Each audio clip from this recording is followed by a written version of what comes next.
Fire. Talk about your defense, Kirk, today. Fantastic. 20 yards rushing, 4 turnovers in the first half. You're going to win a lot of games if you could do that every week.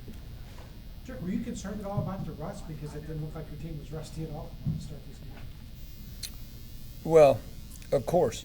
I mean, of course we were. We hadn't played, so there's a little bit of unknown every time you get to that first game, and knew the weather was going to affect both teams today, which it did. So yeah, we were concerned about it, but guys did a good job. Could you be more pleased with the way they played? Oh yeah, I could be more pleased. I could be a lot more pleased than this. Really? Yeah. If we played a perfect game, we wouldn't have anything to work on, would we? There's a lot of attention, rightfully so, has been on the offense and some of the additions, but not that they've been overlooked, but your defense was pretty good the second half. Can this be a dominant defense? Is this what you expect from this group? Well, if you look at the second half of last year, they were a dominant defense. In my opinion, they just picked up where they left off. So,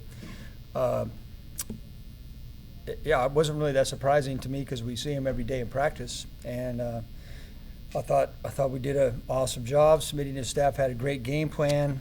And, there's things to work on both sides, like I said. But the D stole the show today. I can't say it enough times. It's an amazing story, the fact that the guy is even out there playing, coming off that ACL, and we're so fortunate that we were able to get him where we got him, and the fact that he can play multiple positions. Quan had to come out there, and Kendall stepped up and did a really nice job. An update on Quan. No. Can I talk about Mike Evans' touchdown pass, the completion of that pass? What was going through your mind when you saw that? Well, as soon as I saw one-on-one coverage, I figured that's where Jameis was going to go with the ball, and that's something we work on a lot. And Mike and Jameis have put a lot of time into that red zone fade ball. We don't get single coverage on Mike very often, so when we do, we're happy to see it. What weren't pleased with today? Where do you think you guys need to get? Well, we didn't close it out very good. We just didn't close it out very good. You'd like your offense to make some first downs there in the fourth quarter and not put the defense on the field. It would have been great to get a shutout. We had another drive going down there in the second half where we turned it over on offense. I mean, you can't let up. I mean, you got to stay on it, and we had a chance to do that, and we didn't quite do it. Now again, don't get me wrong. I'd rather be where we're at than the other way, but we got plenty of work to do. What you like most about the offense? They just took advantage of their opportunities in the first half. We took advantage. We didn't. It wasn't perfect, but we didn't turn it over, and we scored. We scored when we should have. We put points up. With a guy like Glennon who doesn't have a lot of NFL experience, is the key just to get in his face and make him uncomfortable? I know you're going to put him down, but what was the game plan going against him? Well, I think Mike Glennon played pretty well today. I thought Mike put the ball on the money. I don't know how many drops they had, but it was a lot. There was the 2 picks. I didn't have a great look at Quan's exactly what happened, so I'm not exactly sure what happened on that one. And on Bobby Max on the pick 6, that was on the other side of the field. I really didn't have a great look at that one, but I thought Mike, from my vantage point, played okay.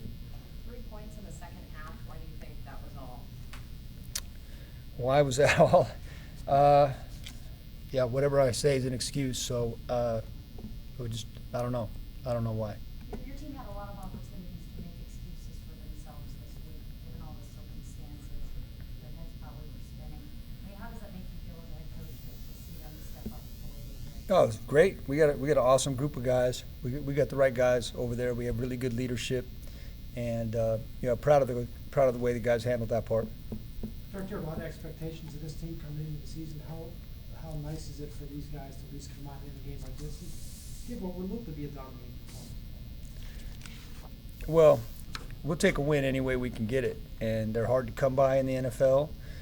We got the first one, so that's mission accomplished for week 1, and tomorrow we'll make our corrections, we'll put it to bed, and we'll start working on Minnesota. Talk about O-line.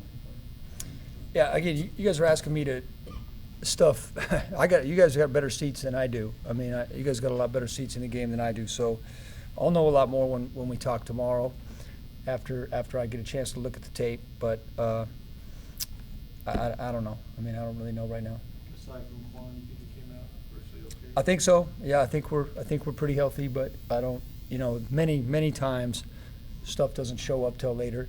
We had a couple cramp issues. That's what the Levante's was, and it was tough. 46 guys. I mean, it was hot down there. You know, you could see on that on various drives. I think we had a 17-play drive on the one. If we could have punched it in for a 93-yard drive, both sides were sucking gas. They're pretty good. Sir, can you talk about the maturation and improvement of Peyton Barber in year 2?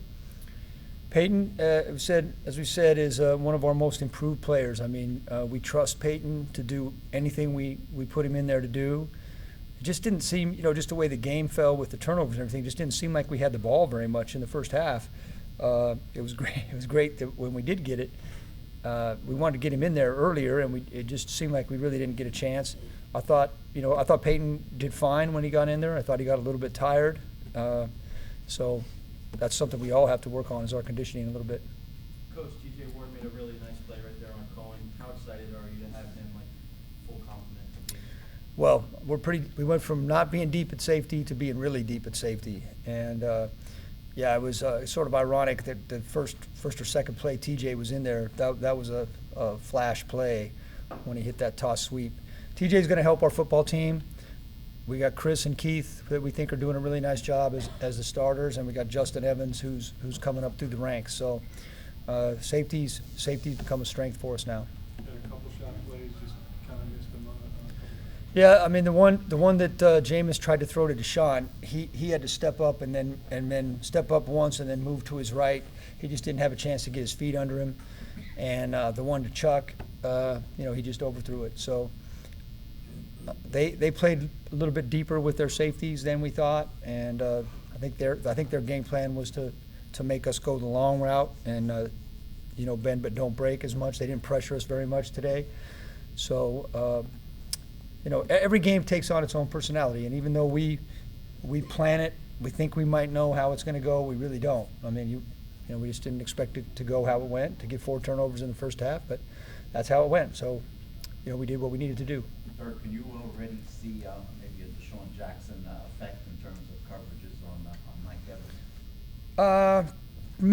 Maybe. They still rolled to Mike a little bit more than I thought they would today, and they mixed coverages. They did a good job of mixing their coverages. But Deshaun was effective today, and his 3 catches were underneath, and then turning upfield after it. I thought Deshaun did a nice job. We weren't able to get him over the top, but that's coming. We'll get it. Anything else? All right, have a good one. Jamie should be in very shortly.